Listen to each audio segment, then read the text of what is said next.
Boa noite. Dando continuidade ao estudo sobre oração, eu vou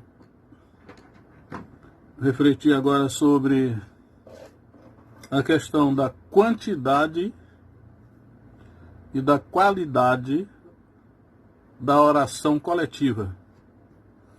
Porque existe na Bíblia vários tipos de oração. Existe a oração individual.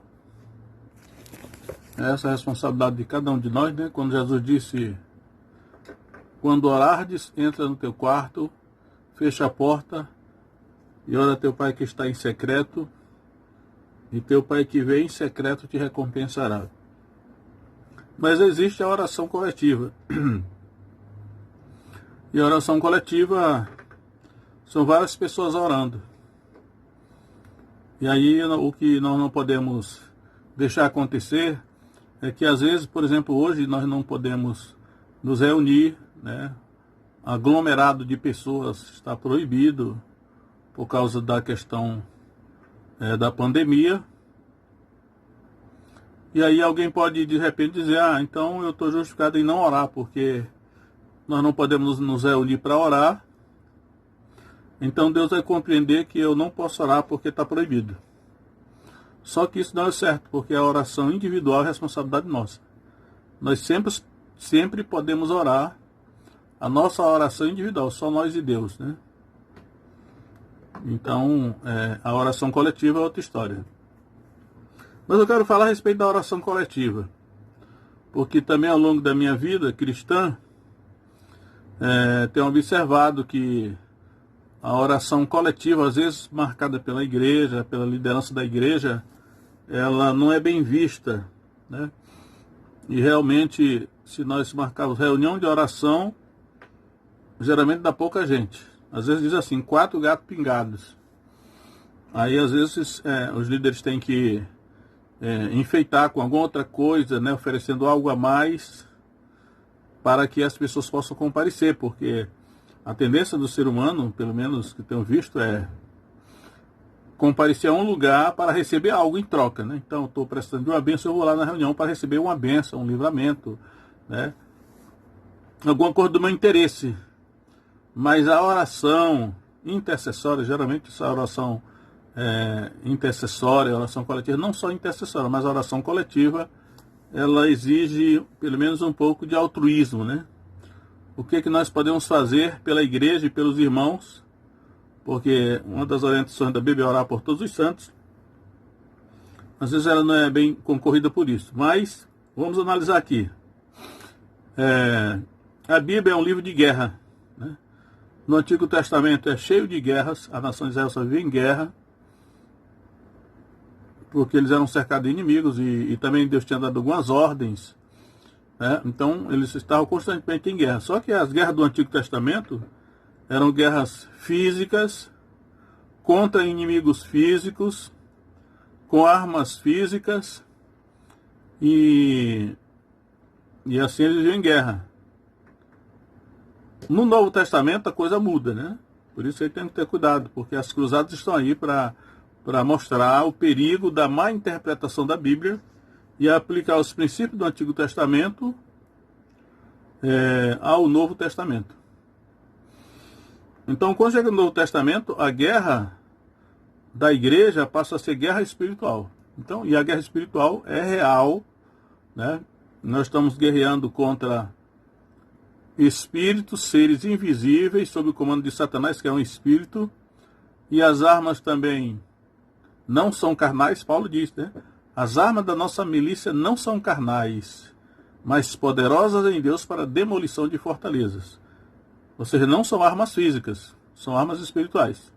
Então, porém, os princípios que regem a guerra física do Antigo Testamento são os mesmos princípios que regem a guerra espiritual do Novo Testamento. Só basta transpor a guerra física para a guerra espiritual. Os nossos inimigos não são mais nenhum ser humano, o nosso inimigo não são nenhum ser humano. Paulo diz, não é contra carne e sangue que nós temos que lutar, mas os nossos inimigos são seres espirituais invisíveis. Invisíveis, que às vezes, geralmente, quase sempre usam manipula os outros seres humanos contra nós, mas nós sabemos que os seres humanos muitas vezes são marionete na mão desses poderes espirituais que os usam contra nós. Então eu quero mencionar aqui alguns princípios da guerra do Antigo Testamento. Levítico 26:8 diz o seguinte: 5 de vós perseguirão a 100, né? A 100 deles, e 100 de vós perseguirão a 10.000. E os vossos inimigos cairão a espada diante de vós. Então, em primeiro lugar, eu quero refletir um pouco sobre isso aqui. 5 de vós perseguirão 100. Então, Deus está dizendo lá para Israel que 5 judeus perseguiriam 100 inimigos. 5 judeus perseguiriam 100 inimigos. E aí, 5, né?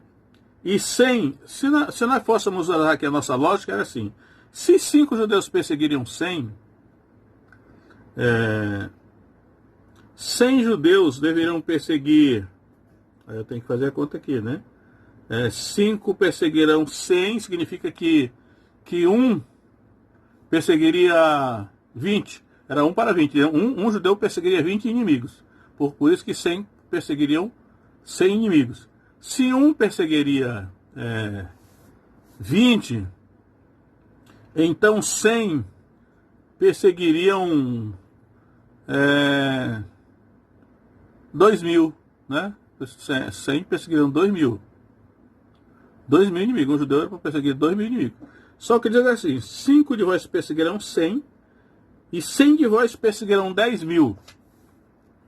Em vez de perseguir 100, perseguir 2.000 inimigos, como nós entendemos que seria a lógica, já que um persegue 20, né? Porque é complicado isso aqui, né? Não estou falando que não dê nó na cabeça de ninguém aí, não. Mas acabei simplificando, né? 5 perseguiriam 100 inimigos.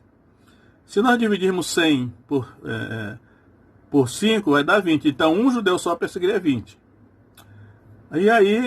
E 100 judeus era para perseguir 2.000 inimigos. Né? 2.000 inimigos. Mas ele disse que 100 perseguiriam 10.000. Ou seja, um só, ou vamos dizer 5, né? 5 judeus perseguiram 100 inimigos. E aí, 100 judeus perseguiriam 10.000 inimigos, que ele está dizendo. Ou seja, no lugar de 5, aumentou o grupo aqui para 100, potencializou 5 vezes. 5 vezes, né? Se fosse individualizar, cada um judeu perseguindo 20 inimigos, 100 judeus deveria perseguir 2.000 inimigos. Mas na verdade persegue 10.000. Então houve aqui um mistério que potencializou. O aumento para 100, de 20 para 100, potencializou 5 vezes. E aí perseguiu, né? 5 de vós perseguirão 100, e 100 perseguirão 10.000.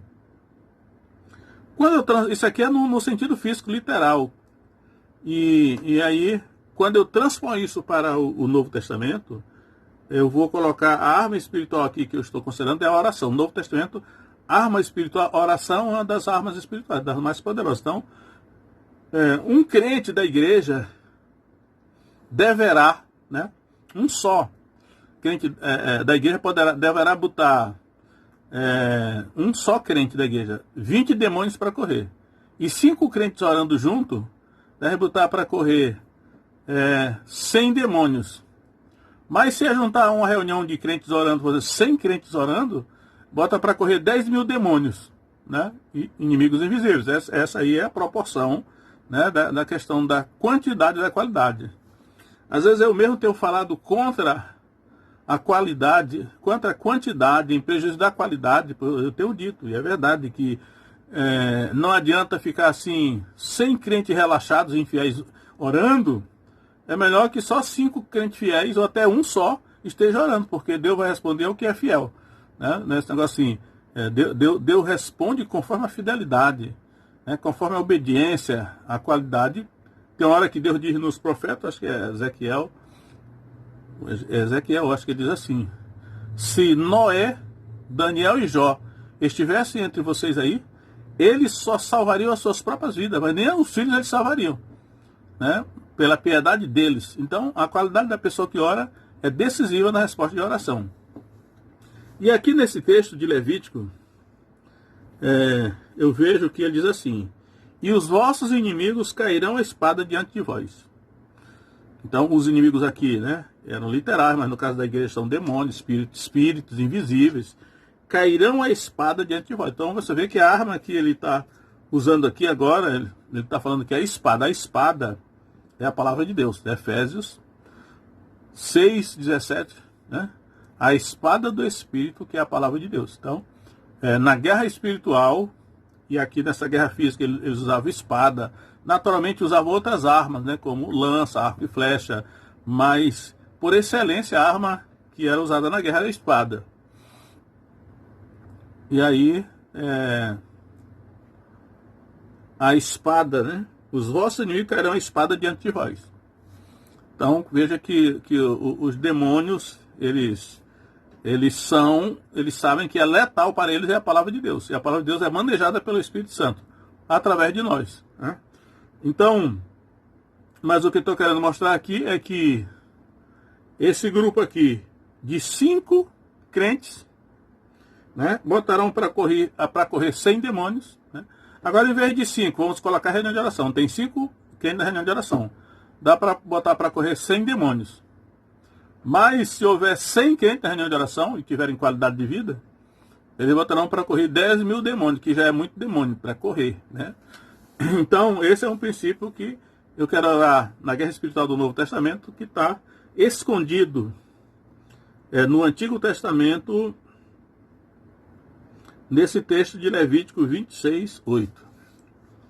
Ainda tem um outro texto que eu quero mencionar aqui, que é Deuteronômio 32:30. Deuteronômio 32:30 diz assim: como poderia ser que um só perseguisse 1000? Como poderia ser que um só perseguisse 1000?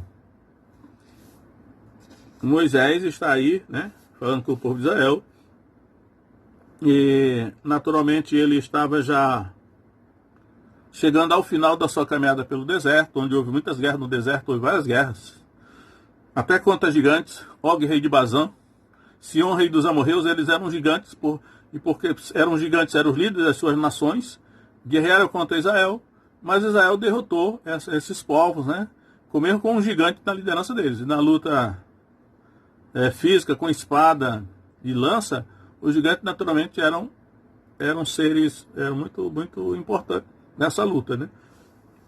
E aí Moisés está dizendo: como poderá ser que um só perseguisse 1000? Ele está dizendo que um judeu perseguiria 1000 inimigos, um só. Moisés está assim: olha, tem alguma coisa aí esquisita, né? Não é normal um só homem do povo de Deus perseguir 1000 inimigos. Deve ter algo mais na vida dessa pessoa para ele perseguir 1000 inimigos. Aí diz aqui: e 2 fizessem fugir 10 mil. Novamente, olha, se um só judeu perseguiria 1000 inimigos, pela nossa lógica nós esperemos que 2 judeus perseguissem 2000 inimigos. Mas não é que ele fala aqui. Ele fala que 2 fariam fugir 10 mil inimigos. A mesma proporção lá. Porque um só persegue 1000, 2 persegue 10 mil. Se você dividir 10 mil por 2, dá 5. Então a potencialização potencializa 5 vezes, quando o ajuntamento aqui é só de 1 para 2, né? Então vamos colocar um crente orando, né? Ele bota para correr nesse caso aqui 1000 demônios. Aí se enviar mais um crente, aí fica 2. Em vez de botar para correr 2000 demônios, ele diz que aumenta para 10 mil demônios. Então potencializa, né? O ajuntamento de pessoas na guerra potencializa, né? Então estou querendo mostrar aqui que quanto maior o número de pessoas na reunião de oração, né? E aqui envolve a palavra de Deus, porque lá no outro texto ele falou que a espada, né? O inimigo cairia a espada. No caso, a palavra de Deus está envolvida aí, é a palavra de Deus. Potencializa 5 vezes para derrotar os inimigos espirituais. E ele diz aqui: como poderia isso acontecer se a sua rocha não os vendera e o Senhor não os entregara? O Senhor Deus Jeová, né? Então, se isso está acontecendo, não é normal isso aí. Né? Isso está acontecendo porque o nosso Deus, Jeová, Ele é que está dando a vitória. Né? E por todo o Antigo Testamento é ensinado que quem dá a vitória na guerra é Deus. Né? Não é a nação mais forte. Né? Teve uma hora lá que o rei de Israel, me parece que foi Asa, ele saiu para guerrear com Zerá, o etíope. Zerá tinha um exército de 1 milhão de homens. E Asa tinha um exército de 500 mil homens. Mas o exército de Asa venceu com a metade do número de soldados que o inimigo tinha, porque Deus era com ele. Então, a gente lendo as histórias das guerras do Antigo Testamento, não é o mais forte, né? Hoje, por exemplo, a gente fica olhando as comparações assim. Alguém disse recentemente que o maior exército hoje do mundo é o da China. Mas tem também o exército da Rússia, que é respeitável, né? Muito bem estruturado para a guerra. Tem o exército dos Estados Unidos, que também talvez seja o que tenha mais armas sofisticadas, além de ter muitos homens também, né? E aí vai até país pequeno, como a Coreia do Norte, que é um país pequeno, mas muito voltada para se preparar para a guerra, ter armas atômicas, que parece que tem, né? Bombas atômicas. Ou seja, no mundo natural, eles sabem que o país mais preparado para a guerra é o país que tem mais condição de vencer. Né? É o mais seguro também. Né? Às vezes o povo brasileiro me parece às vezes muito ingênuo. Né? Provavelmente a culpa é dos nossos governantes, que acham que o Brasil ter armas para se defender das outras nações é um defeito, né? é alguma intenção de dominar os outros. Não é nada disso. Simples, isso é sabedoria natural. O país mais bem armado é temido, dificilmente será invadido, o inimigo terá medo. Agora, um país, né? Não, nós somos boa gente, né? Nós não temos nem arma, porque quem quer ver vai ser dominado e escravizado. Isso aí não tem para onde correr, isso é princípio espiritual, né?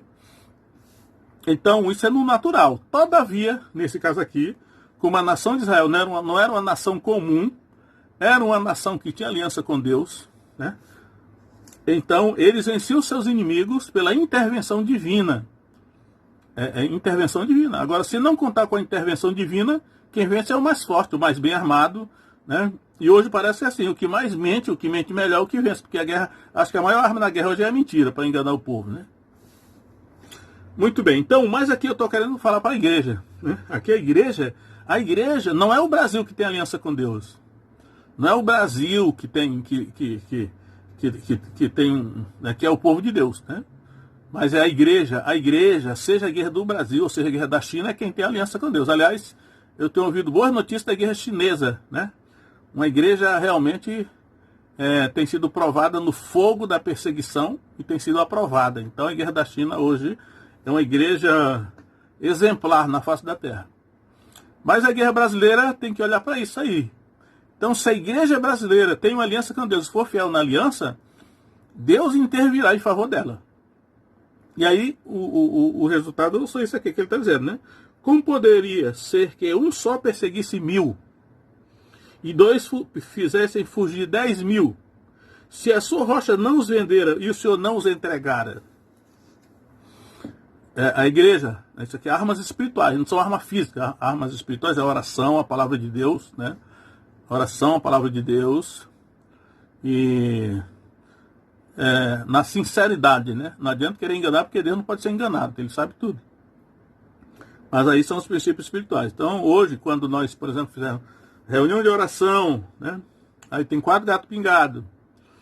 Então, isso aí é uma cegueira da igreja, né?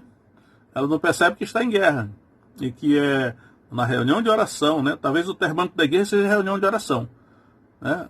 Agora, quando a época de avivamento, que as pessoas abrem os olhos, o Espírito Santo mostra, as pessoas abrem os olhos para ver em que guerra nós estamos metidos mesmo, vai todo mundo para a reunião de oração. Você chega na reunião de oração, está lá a multidão clamando diante de Deus, porque são as armas espirituais, sabe que o inimigo é real.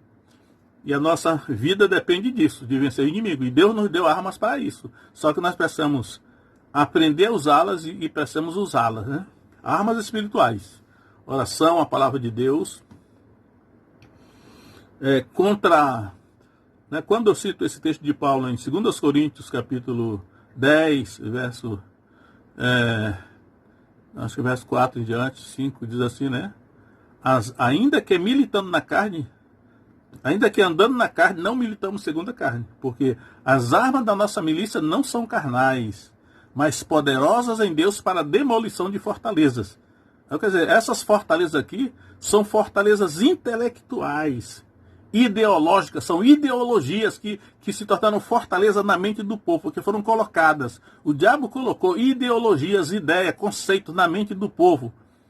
E são contra essas ideologias, esses conceitos que estão arraigados, sedimentados na mente do povo, que foram colocados, é que a palavra de Deus, ela vai demolir esses conceitos. A guerra se trava na mente humana, a conquista da mente chama-se guerra cultural, né? Que muito se fala hoje, mas a guerra cultural é a guerra ideológica, colocar na mente das pessoas os conceitos ou de Deus ou do diabo.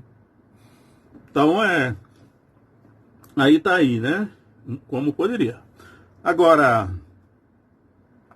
nós podemos citar no caso do Antigo Testamento Sansão, que com uma queixada fresca de jumento ele matou 1000 filisteus, né? Sabemos que quando Sansão morreu, ele derrubou o templo de Dagon, o deus dos filisteus, e naquela atitude que foi quase que um suicídio, ele matou mais de 3.000 inimigos, né? Ele matou quase mais de 3.000 inimigos, mas ele morreu junto. Só que o texto mais que chama atenção anteriormente, quando ele, com a queixada de jumento, uma queixada fresca de jumento, ele matou 1000 soldados filisteus. Ali era literalmente a luz do Antigo Testamento, né? Porque a missão de Sansão, quando Sansão foi concebido, né? A mãe dele era estéril, e quando o anjo falou que ela teria um filho, o anjo disse assim: ele começará a livrar Israel da mão dos filisteus. A missão de Sansão na terra era libertar Israel da mão dos filisteus, do jugo. Há 40 anos que os filisteus dominavam Israel. Então a missão de Sansão era essa. Ele morreu cumprindo a missão. Depois Davi completou quando ele venceu o campeão dos filisteus. Então, mais Sansão, o fato dele ter vencido 1000 homens, um homem só para vencer 1000 homens, isso não é normal, né? Ele disse: como poderia ser que um só perseguisse 1000? Só pode ser Deus. É claro que a gente vai ler lá no texto assim: o Espírito do Senhor veio sobre Sansão. Aí ele quebrava aquelas cordas que amarravam a mão dele como se fosse estopa queimada no fogo.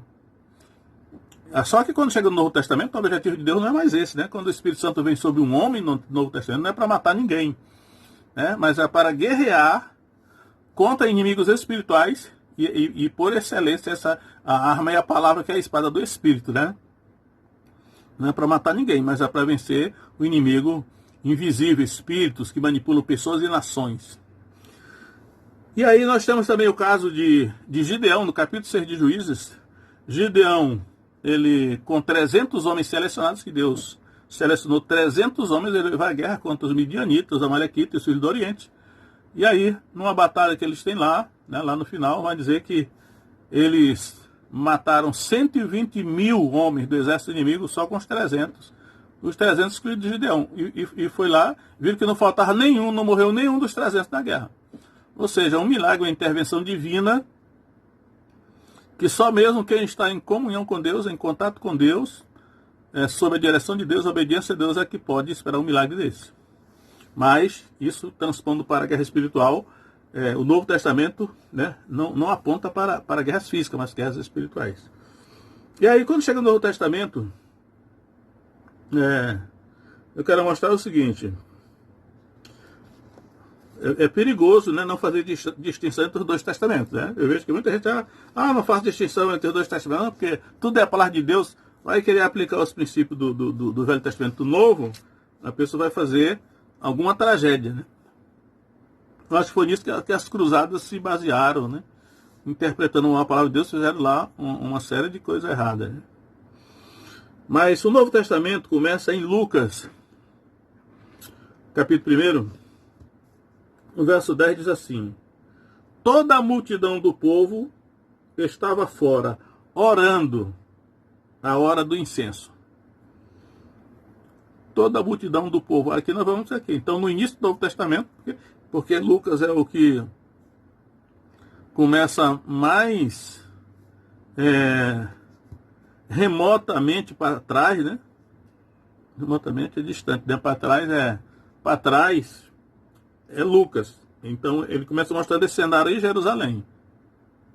Toda a multidão do povo estava fora orando. A multidão estava orando. Uma multidão de judeus orando, que era o costume deles, né? E as festas anuais. E estava aquela multidão. Então, uma multidão orando na Bíblia é uma coisa rara de acontecer. Mas aqui tu começa o Novo Testamento com uma multidão orando. Era uma multidão de judeus orando. E aí o verso seguinte diz: um anjo do Senhor lhe apareceu, posto em pé à direita do altar do incenso. Então, o Zacarias, que era o sacerdote, provavelmente ele era o sumo sacerdote, porque ele estava dentro do Santo dos Santos, onde estava o altar de incenso, e o anjo apareceu para ele. Eu imagino que o anjo apareceu em resposta à oração, não somente dele, mas em resposta à oração da multidão, para cumprir aquele princípio lá. Uma multidão de pessoas orando, é mais fácil de eu responder. Nesse caso aqui, a quantidade ela é importante. E aí começa a história do nascimento, da redenção, né? O anjo fala que a mulher de Zacarias vai ter um filho, que vai ser um milagre, porque ela já é até idosa, ele também. E aí que será o precursor do Messias. João Batista nasce, né? Precursor, ele vai anunciar o Messias e tal. Depois Jesus nasce também. Aí desencadeia a história do Novo Testamento, da salvação. A vinda de Jesus começa aí, né? Com a multidão orando da parte de fora. E aí Lucas, que escreveu o Evangelho de Lucas, também escreveu o livro de Atos. Então, ele começa o livro de Atos da mesma maneira. Ele começa o livro de Atos mostrando também uma multidão qualificada orando. Veja só, Atos 1:13. E entrando, subiram ao cenáculo onde habitavam Pedro e João. Aí vai dizer o nome dos 11 apóstolos, que nessa altura Judas já tinha se desviado, já tinha cometido suicídio, né? E tinha morrido. Aí ele cita o nome dos 11 apóstolos remanescentes. Todos estes perseveravam unanimemente em oração, eles estavam orando, e súplicas com as mulheres aqui, né? E Maria, mãe de Jesus, e com seus discípulos. Com seus irmãos, né? Os irmãos de Jesus, a mãe de Jesus, as mulheres. Essas mulheres aqui, eu acredito que não era qualquer mulher. Havia um grupo de mulheres que andavam sempre com Jesus, né? Que Maria Madalena, a mãe dos filhos de Zebedeu, e um bocado de mulheres piedosas até que sustentavam Jesus financeiramente no seu ministério, né? Porque os seus maridos eram pessoas de posses. Então, essa multidão aqui diz assim, essa multidão, né? Todos estes perseveravam unanimemente em oração e súplicas. Nessa altura, os irmãos de Jesus já tinham se convertido, que é por causa da ressurreição, né? Então, nós vemos aqui uma multidão qualificada. Vai dizer aqui, quer ver? E naquele dia, levantando-se Pedro no meio dos discípulos, a multidão junta de pé era de quase 120 pessoas. Então, fala a multidão de quase 120 pessoas. Era pouca gente, né? Mas faz lembrar aquela questão lá no Antigo Testamento. Como pode ser que 100, né? Bota para fugir 10 mil, né? Aqui tem 120, quase 120. Naturalmente, além de todos esses aqui, havia aquelas, eu acho que eram os mais chegados, né? Dá a entender por outro texto que quando ele se despediu de Jesus, havia uns 500 irmãos ali junto, mas nessa vigília de oração que durou 10 dias no cenáculo, no 10º dia que o Espírito Santo veio, havia quase 120, né? A maior parte já tinha debandado. Mas aí eles estavam orando, era uma multidão, 120 pessoas orando. Eles estavam assentados, né? Encheu toda a casa em que estavam assentados quando o Espírito Santo veio. Né? Eu já falei hoje que não é certo orar sentado, mas aqui não disse que eles estavam orando. Eu acredito que eles ficaram esses 10 dias lá e oravam, mas também descansavam, porque não dá para ficar 10 dias direto orando, né? E nessa hora que eles já estavam tão cansados de orar que eles estavam sentados lá quando o Espírito Santo veio. Não disse que eles estavam orando. O certo é que a descida do Espírito Santo foi precedida de 10 dias de vigília, né? Eu acredito que estavam orando, mas naturalmente numa vigília todo mundo sabe que não dá para você orar direto, 10 dias, né?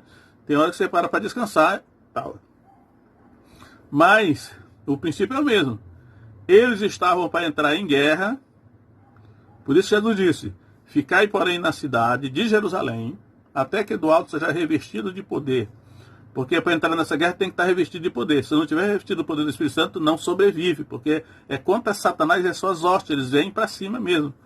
Né? Não tem boa não. Mas o mesmo princípio que rege do Antigo Testamento rege do Novo, com a diferença de que a guerra do Novo é espiritual. E aí nós vamos encontrar aí a sequência aqui, né? Como fala da palavra de Deus lá, que é vencer o inimigo com a palavra de Deus, Pedro começa a pregar aqui, representando lá o grupo, e no final quase 3.000 almas, aí eu digo assim, elas são libertas da mão do inimigo. Esses quase 3.000 almas que se converteram de Pentecostes, eles foram libertos da mão do inimigo e resgatados para o reino de Deus. Porque a guerra é isso aí, é para resgatar a pessoa da mão do inimigo para o reino de Deus. E aí, eu quero ainda terminar com Atos 13, que no Atos 13, né, acho assim, como pode 5 de vós perseguir 100, e 100 de vós perseguir 10.000, diz lá em Levítico, né? Mas 5 de vós perseguir 100. Aqui nós vamos encontrar 5 homens reunidos numa reunião de oração, na cidade de Antioquia da Síria. Então diz assim, Atos 13:1, na igreja que estava em Antioquia havia alguns profetas e mestres ou doutores, a saber, Barnabé, Simeão chamado Níger, Lúcio Cireneu e Manaém, que fora criado com Herodes, o tetrarca, e Saulo. O Menahem, Colasso de Herodes, né, que ele mamou da mãe de Herodes, ou foi Herodes que mamou na mãe dele, ele fora criado com Herodes, é mais simplificar assim, né, a tradução. E diz assim, esses 5 homens, eles eram profetas e mestres. Eu creio que eles eram a elite da igreja de Antioquia.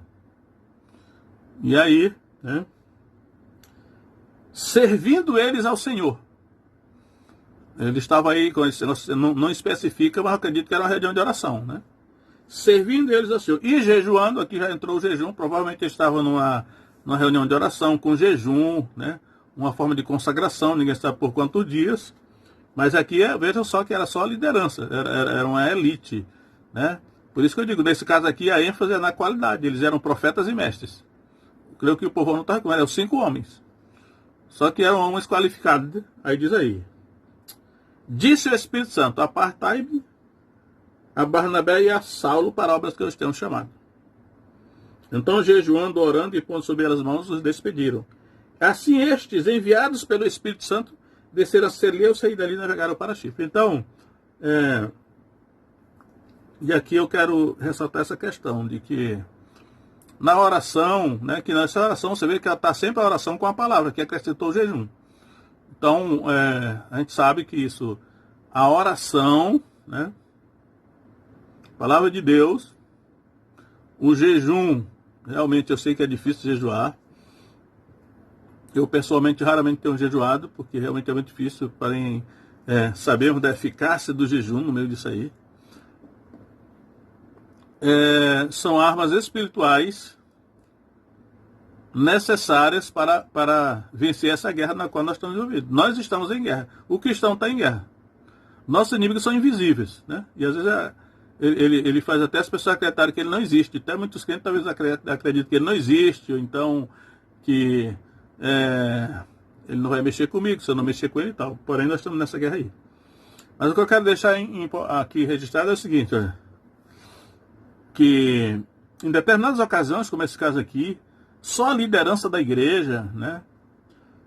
Aqui no caso não é só título, né? Porque aqui diz, eram profetas e mestres. Profetas e mestres não é somente título, é dom, né? Porque 1 Coríntios 12:28 pode dizer assim, são todos apóstolos? São todos profetas? São todos mestres? Ou seja, dom espiritual. Então, o fato de ser profeta ou mestre é um dom espiritual dado pelo Espírito Santo, independentemente de título, né? Então, esses homens aqui, eles tinham o dom do Espírito Santo. Eram profetas e mestres.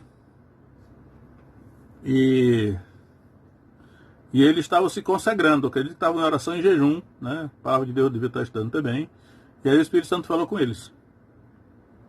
É possível que tenha falado por meio dos profetas. Possível, porque o texto não diz. E aí começou a obra missionária, né, para os gentios, porque Saulo e Barnabé e Saulo, né, que ele falou assim, né? A parte da Barnabé e a Saulo. Então primeiro ele falou em Barnabé. Barnabé, até então Barnabé era o líder, né? Depois foi que o caminho inverteu.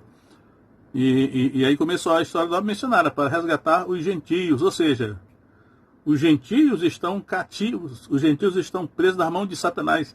Satanás exerce domínio sobre os gentios. Nações são mantidas debaixo do jugo, Satanás as controla, as domina. E o evangelho, aí quando Jesus foi enviar Saulo, ele disse: Saulo, eu vou te enviar aos gentios, para lhes abrires os olhos, a fim de que das trevas se convertam à luz, e da autoridade de Satanás para Deus, a fim de que recebam herança e remissão de pecados entre aqueles que são santificados pela fé em mim. Então a missão do evangelho é entrar em guerra com Satanás e os seus anjos, para tomar da mão deles as pessoas que estão cativas na mão deles, né? E a maneira de guerra é essa aqui, né? No dia de Pentecostes, depois que Pedro pregou a palavra de Deus, quase 3.000 almas foram libertas do cativeiro, da corrupção, né, para integrar o povo de Deus, que é um povo separado. Então não vamos aceitar, a minha questão é assim, não vamos aceitar também que fique quatro gatos pingados na reunião de oração, né? Porque isso aí é incredulidade. Vamos nos esforçar para ir todo mundo para a reunião de oração. Porque quanto mais o número de pessoas, mais a possibilidade de Deus responder e vencer o inimigo. E também vamos ter aquela reunião só com a liderança, né? Com uma reunião, um pequeno grupo de pessoas qualificadas ali, que é uma consagração maior, porque fala até no jejum lá e tal. Mas essa é a guerra espiritual, né? Deus abençoe cada um de vocês, em nome de Jesus, amém.